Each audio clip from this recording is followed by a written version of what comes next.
അവര് ധനസഹായം കൊടുത്തിട്ടുണ്ടായിരുന്നു. അതിനൊന്നും ഇല്ലേ? ദാനസഹായം നിന്റെ വീട്ടിൽ നിനക്ക് വേണ്ടപ്പെട്ട ഒരാളെ ആരെങ്കിലും തല്ലിക്കൊന്നിട്ട് കുറച്ച് പൈസ കൊണ്ടെന്ന് നീ അക്സെപ്റ്റ് ചെയ്യൂ? കേട്ടപ്പോ ഞാനൊന്ന് പറഞ്ഞു.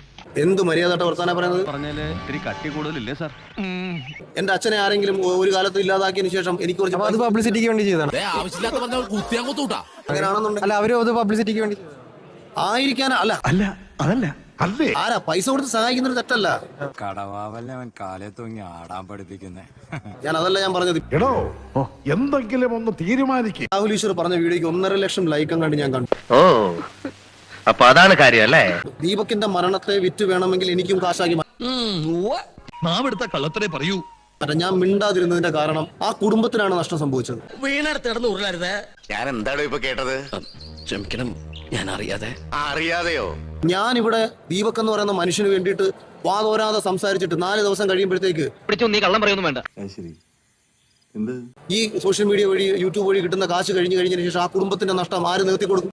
ഞാൻ ഇത്തിരി സ്നേഹം കൊണ്ട് എന്തെങ്കിലും പറഞ്ഞു പോയാ അതും കുറ്റം. അണ്ടിയോട് അടുക്കുമ്പോഴേ മതി. നീ എന്താടാ ചാണാൻ ചവിട്ടിയ പോലെ നടക്കണത്? ഇങ്ങനത്തെ ഡയലോഗ് പറഞ്ഞാലേ ഇതുപോലെ നടക്കണം ലൂസ് മോഷൻ.